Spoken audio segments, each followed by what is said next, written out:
Kita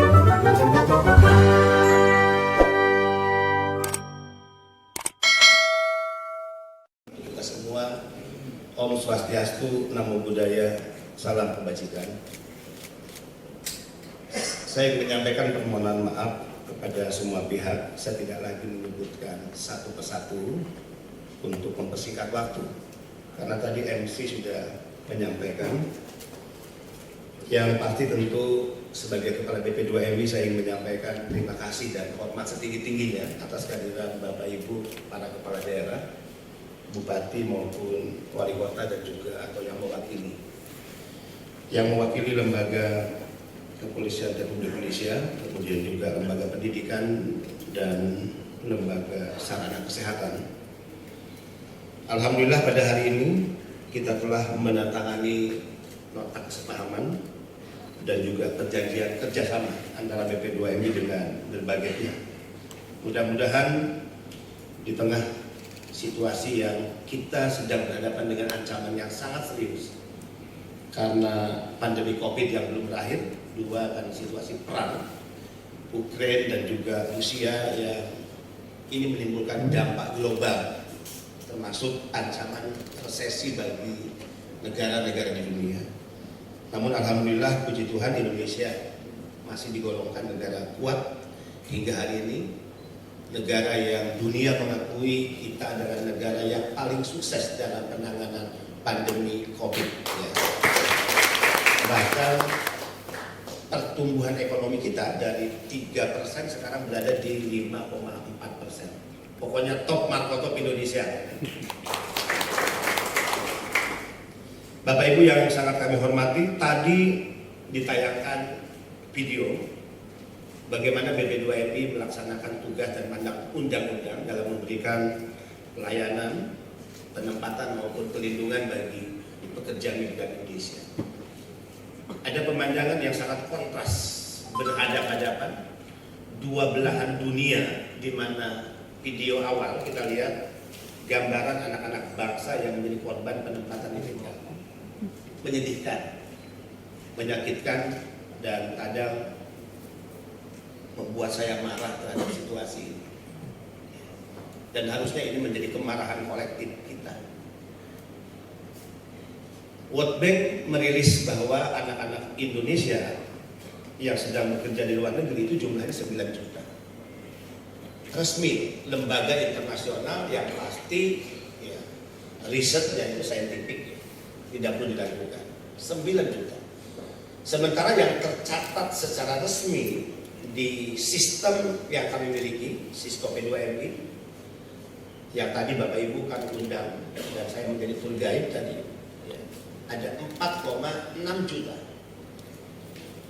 By name, by address. Siapa mereka, berasal dari kampung mana, sekarang sedang ada di negara apa, kapan dia berangkat, kapan berakhir kontraknya, atau kembali ke Indonesia, gajinya berapa, berangkat melalui skema apa, tinggal di mana. Itu terdetail. Ya. Kita lihat ini jumlah ya, para pekerja kita yang berada di luar negeri. 10 negara besar, Malaysia ya, pertama, kemudian yang kedua adalah Taiwan, ya. Kemudian yang ketiga Hong Kong dan seterusnya. Saya ingin memberikan catatan khusus di negara-negara penempatan ini, karena ini menjelang Pilpres. Nah, selalu ada hoax, selalu ada pemutarbalikan fakta, ya. Dulu menjelang Pilpres 2019 kita diserbu dengan berita-berita kebohongan. Indonesia diserbu tenaga kerja asing, Indonesia diserbu tenaga kerja Cina. 1000% bohong. Ya, karena memang tujuan mereka adalah mendelegitimasi pemerintah. Seolah-olah negara ini dianggap tidak berdaya dalam proses masuknya warga negara asing, termasuk mereka yang akan bekerja. Ya, kita bicara data aja. Orang asing itu berarti keseluruhan negara. Yang ada di Indonesia itu 74.000 total. Di tengah warga negara yang jumlahnya 267 juta. Warga negara asal Cina-nya itu 23.000, maaf 43.000. Ya, dari 74.000. Nah, sekarang kita bandingkan orang Indonesia yang ada di daratan Cina itu berapa? Kita lihat Taiwan 877.000. Kemudian daratan Cina ya, Hong Kong 846.000. Jadi berapa tuh kalau dijumlahin? Jauh dengan orang Cina yang ada di Indonesia. Pokoknya nanti kalau udah ada hoax bertebaran seolah-olah warga negara asing banyak di Indonesia, itu tandanya apa? Pilpres sudah dekat. Ya. Pokoknya kalau udah Pilpres sudah dekat, ya kebohongan-kebohongan seperti ini yang disebarkan, kebencian yang ditularkan, ya, dan kadang-kala ya politik agama yang dikedepankan, ini bahaya. Ini, saya kembali ke tadi video di awal yang menggambarkan anak-anak bangsa yang menjadi korban penempatan yang tidak resmi. Ya, saya ingin sampaikan kepada Bapak Ibu yang terhormat. Selama 2 tahun atau 2 tahun setengah saya memimpin BP2MI, ya, kita sudah menangani cukup banyak mereka yang dulu berangkat secara tidak resmi. Kita lihat secara angka. Kita sudah menangani 81.483 anak-anak bangsa yang dideportasi. Mereka unprosedural, mereka tidak punya dokumen yang lengkap, dan mereka memang masuk ke negara tersebut ya bukan sebagai pekerja. Nanti saya jelaskan modus operandinya penempatan ilegal seperti apa. Ya. Dan yang menyedihkan kita lihat, dari yang dideportasi itu 90% mereka adalah korban penempatan ilegal, dan 80% dari jumlah itu adalah ibu-ibu perempuan. Masa sih ibu-ibu nggak marah? Masa kaum perempuan nggak marah? Saya aja laki-laki marah. Kalau kita menyebut ibu, itu orang yang melahirkan kita. Ya lebih kebangetan kalau kita melakukan pembiaran. Dan lebih kebangetan lagi jika kita yang memiliki atributif kekuasaan justru menjadi bagian dari kejahatan. Kita lihat lagi ya, jumlah sekarang yang sakit yang sudah kita tangani 3.163. Sakitnya apa aja Bapak Ibu sekalian? Cacat secara fisik, cacat secara mental, korban kekerasan fisik, korban kekerasan seksual, ya, depresi, dan hilang ingatan. Setiap hari pemandangan itu masuk ke dalam negara kita, di mana mereka dikembalikan dari rumah. Saya sering menjemput di bandara, saya sering menjemput di pelabuhan. Tapi negara ini hebat, Ibu Bupati. Mereka ini kan berangkat tidak resmi. Tapi ketika ada masalah itu diurus oleh negara, dipulangkan ke Indonesia, dibiayai oleh Kementerian Luar Negeri. Sampai di Indonesia diurus oleh BP2MI. Ya.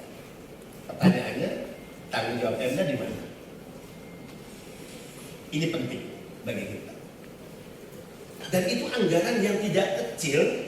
Dan untung saya katakan kita ini bekerja sama dengan rumah sakit Polri. Kalau enggak, wah mampus itu. Ya. Bahkan kita sering berhutang setiap tahun anggaran 1-2 miliar ke rumah sakit Polri. Kita kerjasama, jadi yang sakit contohnya tiba di Indonesia pasti kita rujuk ke rumah sakit Polri, dirawat hingga sembuh, dibiayai oleh BP2MI. Setelah itu dipulangkan ke kampung halaman dengan biaya BP2MI. Bapak lihat angka-angka. Ya. Nanti Bapak Ibu bisa tracing. Oh iya, yang warga masyarakat saya waktu itu pulang siapa yang biayai ya? Siapa yang memulangkan ya, dan seterusnya. Yang lebih memiriskan jenazah. Kita lihat 1.552. 2 tahun setengah saya memimpin BP2MI jenazah. Artinya hampir 2 peti jenazah masuk ke Indonesia setiap hari. Nih. Ini juga sama, 90% adalah korban penempatan ilegal dulu. Tapi negara ini hebat. Kembali atau dipulangkan ke tanah air, walaupun sudah meninggal jenazah dibayar oleh negara. Kemudian tiba di Indonesia diurus oleh BP2MI. Kita siapkan ambulan, diantar sampai rumah Bapak Ibu sekalian. Nganter barang aja kan, nganter paket atau ada berita acara, apalagi nganter barang. Nah sekarang Bapak Ibu bisa bertanya lagi, tracing warga masyarakat saya yang kemarin meninggal, siapa yang ngurus ya, siapa yang membiayai ya kepulangannya. Ini menjadi bahan renungan kita semua. Walaupun babak belur juga kita dari sisi anggaran, karena memang anggaran kami ini anggaran yang sangat kecil. Tadi dalam hal penanganan yang sakit, untung kita dibantu kawan-kawan dari Polri. Kalau enggak, saya nggak tahu ada rumah sakit mana yang mau bekerja sama dengan BP2MI dan mau dihutangi setiap tahun anggaran 1-2 miliar. Nombok terus. Ini sangat memiriskan, Bapak Ibu sekalian. Pencegahan, ya. Dari 45 kali pencegahan, saya memimpin langsung 25 kali pencegahan. Ya. Saya ini bukan penegak hukum, BP2MI, ya. Bukan penegak hukum. Tapi karena kemarahan ini yang memang sudah melewati batas. 2 bulan setelah saya dilantik, saya ingat persis, dilantik tanggal 15 April 2020, 9 Juni, 2 bulan kemudian saya diundang Presiden ke Istana Bogor, bertiga dengan Pak Mensesnek. Hanya modal nekat, saya izin kepada Pak Presiden, Pak Presiden izinkan saya untuk membentuk Satgas pemberantasan sindikat penempatan ilegal. Apa jawaban Presiden? Oke Mas, saya setuju, sikat sampai tuntas. Ini kan Presiden ya, nyarinya nggak perlu ditanya, apalagi lawan sindikat. Amerika aja berani dilawan, negara-negara Eropa aja ya berani dilawan. Ini Presiden dia ada takutnya. Dan karena itulah kemudian saya membentuk Satgas.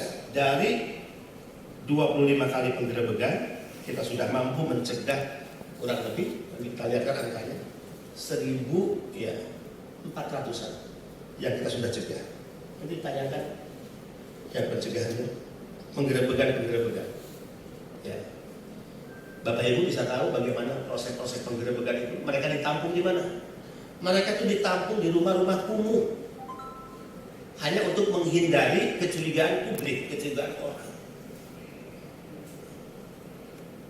Atau di apartemen, jadi kalau mewah di apartemen atau hotel, berani. Ya. Terakhir saya melakukan penggerebekan di Bekasi, 161 kita mampu selamatkan, dan 100% adalah perempuan. Tadi ada di video saya tanyakan, 100% perempuan yang saya gerebek di Bekasi, yang akan diberangkatkan tidak resmi ke Timur Tengah. Ini menyedihkan, Bapak Ibu sekalian. Tapi kalau kita lihat potret bagaimana mereka yang berangkat secara resmi, ya, dan ini adalah bukti bagaimana sekarang negara hadir, transformasi tata kelola penempatan dan pelindungan sedang dijalankan secara serius oleh BP2MI, dan berbagai terobosan yang bisa dikatakan revolusioner, progresif ini benar-benar kita ingin menyatakan bahwa saatnya negara hadir mendapatkan perlakuan hormat negara. Ini adalah propaganda dan kampanye kita. Misalnya ya, sekarang di bandara disiapkan fasilitas lounge. Jadi dulu yang menerima dan menikmati lounge di bandara itu siapa ya? Pengusaha, menteri, anggota DPR yang terhormat, ya, orang-orang penting di negara ini. Ini lounge PMI. Ya. Lihat, mereka menikmati lounge. Penukaran dolar resmi di situ, bukan di loket-loket di mana bandara yang itu menjadi bisnis dari oknum-oknum tertentu. BNI bank resmi. Pergerakan mata uang jelas, bisa dipantau oleh siapapun, nggak ada harapan. Itu perintah Presiden, Mas, mereka warga negara PPIP bagi negara ini. Berikan fasilitasnya. Tanggal 14 Desember dalam rangkaian Migran Day, kita sudah menambah 5 lounge, 5 fast track, 5 helpdesk di 5 bandara internasional yang ada di Indonesia. Ya, ini Soekarno-Hatta, kita sudah tambah kemarin Juanda Surabaya, Ahmad Yani Semarang, Kuala Namu Medan, Denpasar Bali, dan Mataram NTB. Karena itu kantong-kantong pekerja migran. Apalagi perintah Pak Presiden? Mas, kalau mereka tiba atau mau berangkat masih lama kan menunggu jam penerbangan tadi ada loh. Tapi kalau udah masuk urusan imigrasi, boarding, mereka tuh antri berdesak-desakan. Padahal ada orang-orang terhormat di negara ini loh. Yang kadang-kala orang-orang terhormat itu menjadi orang terhina juga sih, karena korupsi misalnya. Padahal ada orang-orang terhormat di negara ini yang mendapatkan fasilitas khusus, tidak boleh antri, tidak boleh berdesak-desakan, dia istimewa banget. Kalau di layar imigrasi disebut official diplomatik, keren banget. Ya. Padahal PMI penyumbang devisa pahlawan. Maka perintah presiden, Mas, selain siapkan fast track. Fast track itu jalur cepat. Jalur khusus PMI sekarang tiba maupun berangkat tidak boleh dicampur dengan umum, tidak boleh terjadi antrian panjang, berdesak-desakan. Mereka diberikan fasilitas istimewa. Ya, jalur khusus dengan ya, karpet warna biru bertuliskan VVIP, pekerja migran Indonesia. Jalur khusus, tadi videonya udah dilihat. Oke, apalagi setelah itu, ini Bapak Ibu, credential letter. Nanti bisa di tracing di Google, internet. Apa sih credential letter? Credential letter itu surat kepercayaan negara. Selama negara ini berdiri usia 77 tahun, anggota DPR tidak boleh memegang credential letter. Kepala daerah tidak boleh memegang credential letter. Kepala badan, menteri nggak boleh pegang credential letter. Credential letter itu hanya dipegang oleh seorang duta besar. Di luar itu tidak boleh pegang.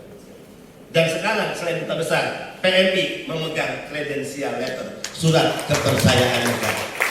Ini diberikan setiap mereka akan berangkat. Ini contoh amplopnya mewah. Ini dalamnya di emboss Garudanya, dibuat mahal memang dan istimewa. Logo merah putih. Bedanya duta besar ditandatangani oleh presiden, credential letter PMI ditandatangani oleh kepala BP2MI. Duta besar dilantik di istana oleh presiden, diberikanlah surat kepercayaan negara. Dia terbang ke negara di mana ditugaskan, kredensial itu diberikan kepada pemerintah setempat untuk menyatakan bahwa saya resmi sebagai wakil dari negara saya untuk bertugas di negara. PMI kita berikan kredensial itu dengan 3 bahasa, Indonesia, Inggris, dan Korea. Untuk yang berangkat ke Korea, tadi Jepang, Koreanya kita ganti dengan bahasa Jepang. Ya, kalau kerjanya di Bandung, kita ganti dengan bahasa Sunda. Kalau Timur Tengah bahasa Arab. Dinyatakan oleh negara bahwa atas nama pemerintah Indonesia, saya kepala BP2MI menitipkan salah satu warga negara kami yang baik. Negara yang menyatakan bahwa mereka orang baik. Mereka bukan KW-KW, bukan anak-anak yang direkrut setelah diam-diam oleh calo, dikumpulkan, ditampung setelah diam-diam oleh para mengamankan tempat itu. Oke, diuruslah keluar biaya untuk medical check up bodoh. Dia tidak diperiksa kesehatan, hanya membeli selembar surat keterangan sehat. Biaya lagi. Diuruslah paspor, diuruslah visa, kemudian pada saatnya setelah 1 bulan, 2 bulan di penampungan, dibawalah ke bandara dan itu sudah dikawal oleh pihak-pihak yang disebut handling. Supaya paham nih ekosistemnya. Handling itu orang yang menghandle. Biasanya satu orang handling itu mengawal 10 sampai 20 orang. 10 orang dia masuk bandara. 1 orang menghandling. Si 10-20 orang ini duduk, dia tidak melakukan check-in, tapi check-in dilakukan secara grouping oleh orang yang menghandling. Setelah itu dia melewati imigrasi. Lolos lagi di situ. Jadi biaya yang dikeluarkan dari 45 juta untuk setiap calon paling besar adalah 25 juta. Berarti 20 juta keuntungan dari seorang calon dari satu PMI. Maka Titin maka Nurbaiti yang saya katakan tadi 500 dalam 2 bulan dikali 20 juta. Jadi berapa? Dia mendapatkan 10 miliar hanya dalam 2 bulan, melebihi gaji presiden, melebihi gaji para menteri. Seorang calon berapa kali ya, calon-calon yang bergentayangan di negara. Dalam rapat dengan Menko saya jelaskan, saya nangis dari Pak Menko. Pak, bagaimana saya tidak marah? Ibu, perempuan, 90% yang diperdagangkan itu, yang dijual itu, dan para bandit itu berpesta pora mengambil keuntungan dari cara-cara haram dan kotor. dan negara kita seolah-olah nggak berdaya. Yang kedua, Pak Menko, saya pernah melakukan pencegahan 200 orang di Bandara Soekarno-Hatta. Kemarin akan melakukan pencegahan 64 kalau tidak salah. Ya, saya 200. Apa yang terjadi? Saya menyamar pakai topi, pakai jaket, bawa koper. Ya, karena dulu waktu kecil saya suka main detektif-detektifan. Ada untungnya juga ya. Anak tentara hobinya main detektif-detektifan. Jadi nyamar, penggerebekan sukses, nggak pernah gagal. Datanglah ke sana seolah-olah saya mau berangkat. Sesuai informasi yang masuk benar, 10, 20. Kelihatan lah kalau orang mau bekerja itu motornya. Ya. Mulai saya lihat satu persatu. Apa yang membuat saya menangis? Saya langsung membayangkan bandara itu fasilitas publik, dibiayai uang negara, tapi malam itu saya menyaksikan seperti saya menonton film koboi. Ya. Bonanza, Manic, film koboi. Di mana ada peristiwa sebuah kota dikuasai para bandit dan tidak ada sheriff di dalamnya. Itu film koboi. Dan itu yang terjadi di bandara. Bagaimana mereka lalu lalang, handling ini, mengurus semua urusan tiket, ya, urusan boarding dan sebagainya, check in, dan tidak ada sheriff yang bisa mencegah. Sakit. Saya langsung lapor, koordinasi dengan pihak otoritas bandara. Saya katakan malam ini saya harus mengambil tindakan untuk melakukan terhadap ini. Oke, akhirnya pihak Angkasa Pura membantu saya dan malam itu kita berhasil mencegah sebanyak 2. Tapi karena kita bukan lembaga penegak hukum, tapi karena kita juga hanya bermodal informasi, jangan-jangan Bapak Ibu sekalian, kita duduk di tempat ini, kita MOU. Mungkin saja sore ini sudah ada kelompok lain yang berangkat ke luar negeri. Mungkin saja nanti malam sudah ada satu komplotan yang juga berangkat ke luar negeri. Mungkin saja. Dan itu terus terjadi. Siklusnya yang tidak pernah berhenti. Karena apa? Karena kita belum serius dalam menangani kejahatan penempatan ini. Kuncinya dari hulu, kuncinya dari Bapak Ibu sekalian. Jika kepala desa mau mengeluarkan surat keterangan tentang warganya yang akan berangkat ke luar negeri, mohon kepala desa pastikan apakah dia akan berangkat ke luar negeri secara resmi atau tidak. Kalau melalui perusahaan apa? Dipastikan legal atau tidak perusahaan? Dipastikan. Apakah dia akan mengikuti semua proses? Karena memang harus pelatihan dan pendidikan. Harus dipastikan. Karena kejahatan awal dimulai dengan rekrutmen di desa, di kampung, dengan melewati manipulasi dokumen awal di desa dan kelurahan. Tentu harapannya MOU yang kita tangani menjadi bagian kerja-kerja kolaboratif negara, pemerintah pusat dan daerah.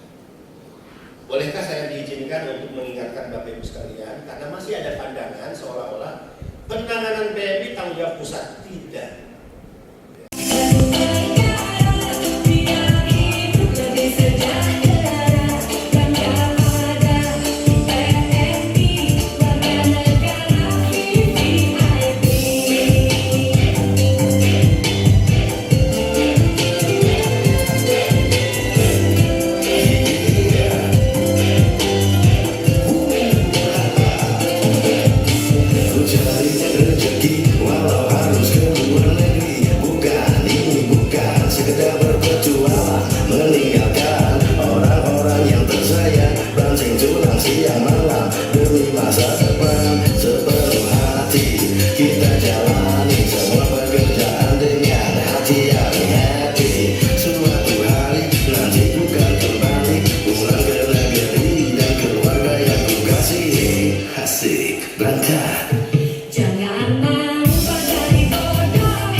sampai ujung kaki. Sebagai informasi teman anggota dan tokoh-tokoh penting di negara ini, saya garansi tidak ada negara-negara yang melepas para pekerja yang bekerja ke luar negeri itu dilepas oleh para pejabat-pejabat penting di negara, hanya Indonesia.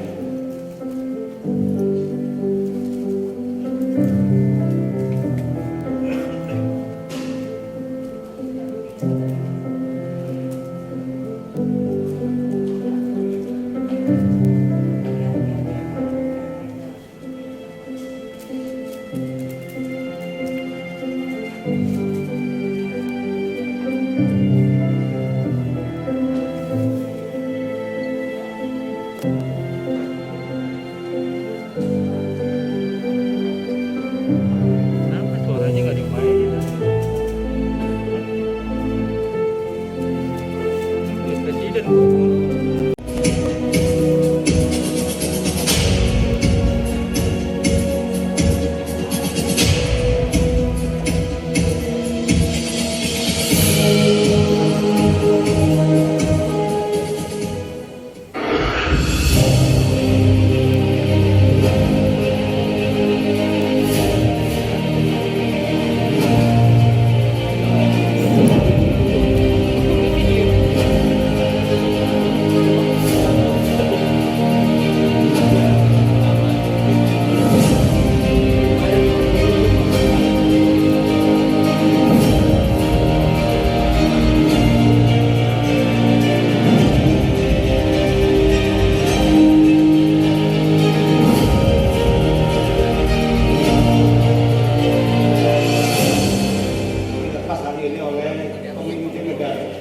Presiden Jokowi itu bentuk penghormatan kepala negara, cinta kepala negara kepada rakyatnya, pekerja migran Indonesia.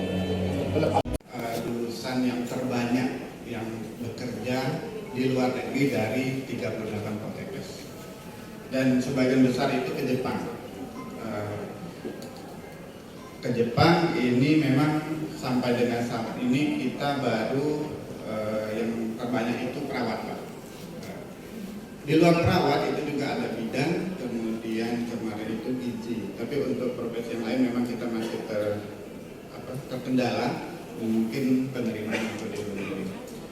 Nah, ada beberapa hal juga pengalaman kita kemarin itu yang masih menjadi kendala, mungkin menjadi PR kami juga untuk keluarga di luar negeri ini. Mereka masih mewajibkan pengalaman kerja, Pak. Jadi pengalaman kerja ini ada yang 2 tahun, ada yang 3 tahun. Nah, ini masalah, kenapa dimasalah? Karena biasanya alumni kalau dia sudah kerja 2 tahun, itu mereka sudah nyaman, Pak, dengan tempat kerjanya, sehingga mereka tidak berminat lagi untuk bekerja di luar negeri. Nah, harapan kami nanti itu kemungkinan kalau bisa memungkinkan, ini yang fresh graduate, ini yang baru tamat, kita langsung fasilitasi. Dan kita sudah berusaha untuk itu. Kita sudah jaring mulai dari awal masuk, kita sudah seleksi siapa yang berminat. Kemudian nanti mereka kita masukkan kelas khusus, dan kemudian kita fasilitasi dengan berbagai program kolaborasi yang dibangun. Tentunya memang pada era global ini bagaimana menyangkut SDM ini menjadi hal yang sangat penting, karena SDM ini adalah satu investasi. Bapak Presiden sendiri menyampaikan bahwa yang menjadi program kebijakan utama adalah bagaimana meningkatkan kualitas SDM sehingga SDM unggul, Indonesia maju. Oleh karena itu kami juga memahami bahwa SDM di sini tidak hanya secara fisik maupun kompetensi yang disiapkan, tapi adalah psikisnya, mentalnya yang disiapkan. Sehingga kami tentunya Biro Psikologi mendukung bagaimana BP2MI, para kepala daerah juga semua dalam menyiapkan SDM, tentunya secara kompetensi, secara kualitas psikisnya. Para kepala daerah juga sangat berkepentingan, dan kami di sini akan membantu BP2. Membeli buah tangan. Cakep. Mari berupaya maksimal untuk kebaikan pekerja migran. Cakep. Mereka adalah sosok pahlawan. Ini satu lagi, Bapak. Di Indramayu ada kecamatan Jutinyuan. Banyak pantainya, bikin semua Serikat? MOU buat sinergi semakin kuat untuk wujudkan pekerja migran bermartabat. Ya, mantap. Wassalamualaikum warahmatullahi wabarakatuh. Waalaikumsalam. Bismillahirrahmanirrahim. Assalamualaikum warahmatullahi wabarakatuh. Selamat siang, salam sejahtera untuk kita sekalian. Selalu swastiastu, namo buddhaya, salam kebajikan. Yang terhormat Bapak Kepala Badan BP2MI, Pak Benjamin Zani. Yang saya hormati para pejabat di lingkungan BP2MI, para kepala BP2MI wilayah yang sempat hadir. Yang saya hormati para kepala daerah, ibu dan bapak yang juga sempat hadir maupun yang mewakili pimpinan lembaga pendidikan dan kesehatan yang saya hormati, hadirin yang saya muliakan dan yang berbahagia.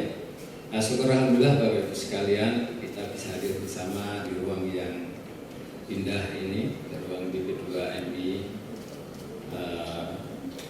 yang tentunya menjadi unggulan untuk membangun SDM unggul ke depan. Sekaligus PLT Sekretaris Utama BP2MI Bapak Agathon Hermawan.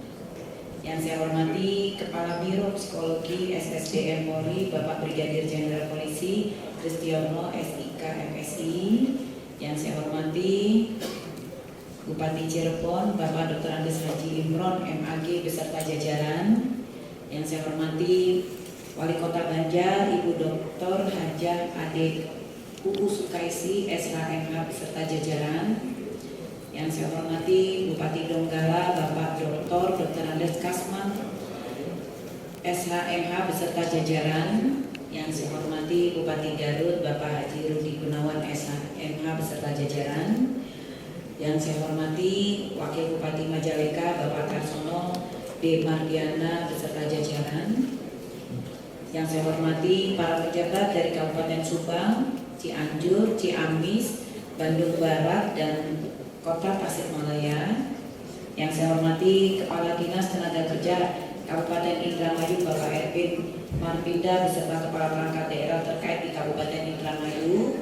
Ini saya bawa semua juga Pak, karena Pak kantong terbesar juga Indramayu nomor 1 di Jawa Barat.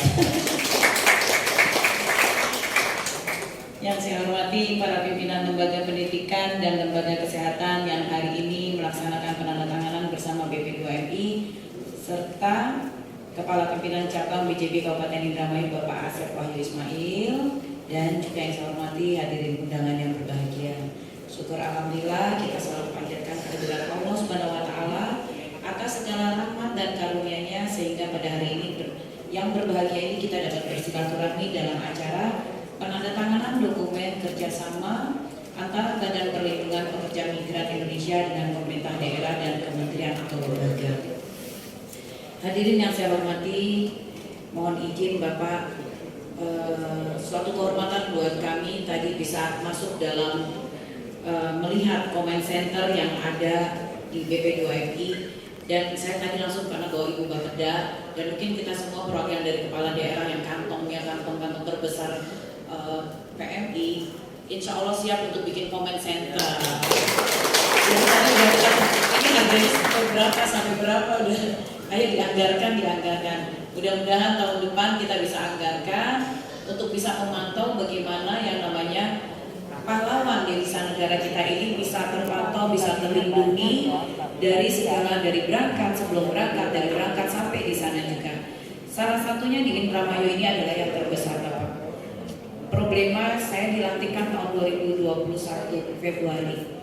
Problema awal sudah ada beberapa kasus yang masuk dalam kekerasan pekerja migran di luar negeri. Kebanyakan problema buat kita ini adalah mereka adalah ilegal. Buat kami kepala daerah agak kesulitan, terutama di Indramayu karena lapangan pekerjaan masihlah sedikit. Jadi kalau dibilang yang seksi ini adalah berangkat ke luar negeri. Kalau dihitung-hitung secara kursnya memang besar. Di Indramayu paling nggak cuma hanya UMKM aja sekitar 2,3. Tapi kalau udah berangkat ke luar negeri sekitar tadi kita lihat sampai 10 juta, ataupun kalau tadi formal sampai 23 juta.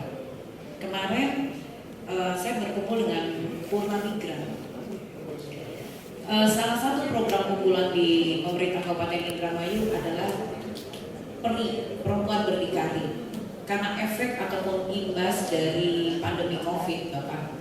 Jadi kami membentuk bagaimana yang namanya mereka pun bisa mampu menopang ekonomi keluarga. Akhirnya kami bekerja sama dengan BJB untuk mempunyai pinjaman lunak, tidak ada bunganya, per kelompok, untuk bagaimana mereka dengan BLK kita juga membuat kursus, membuat pelatihan yang akhirnya menjadi UMKM.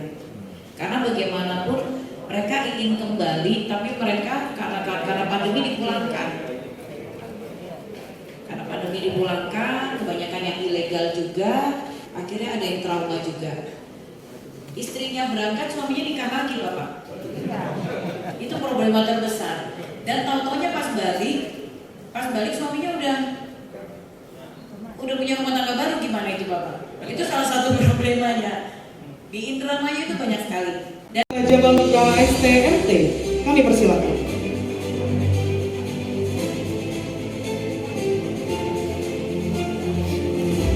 Dan akan kita saksikan bersama penandatanganan nota kesepakatan antara BP2MI dengan pemerintah daerah Kabupaten Ciamis. Ibu Yeni Nuraini Lesos MHP untuk naik ke atas panggung. Kami persilakan.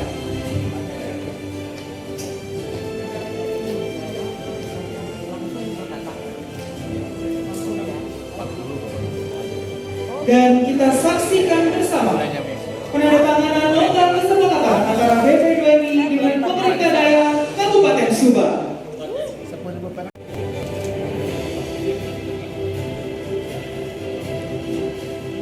Akan kita saksikan bersama penandatanganan perjanjian kerjasama antara BP2MI dengan Poltekkes Kemenkes Bengkulu.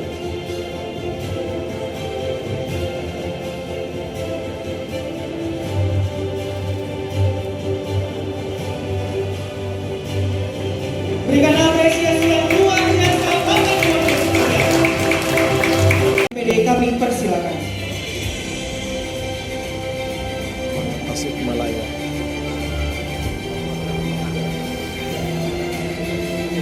Kita saksikan bersama penandatanganan nota kesepakatan antara BP2MI dengan pemerintah daerah Kota Tasikmalaya.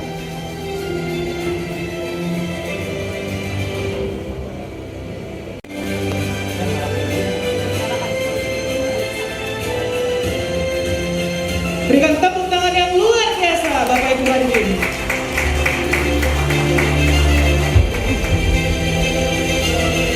Dilanjut. Berikan apresiasi yang luar biasa, Bapak Ibu hadirin. Baik, dilanjutkan dengan pertukaran plakat pada Ibu Dr. Haja Adewu Sukaisi, SIPMSI, kami persilakan.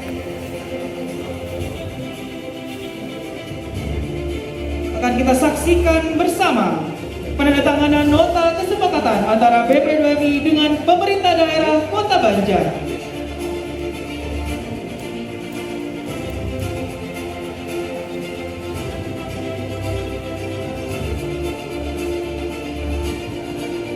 Mari berikan tepuk tangan yang luar biasa, Bapak Ibu hadirin. Dilanjut, persilakan. Wakil Bupati Majalengka. Kita saksikan bersama penandatanganan nota kesepakatan antara BP2MI dengan pemerintah daerah Kabupaten Majalengka.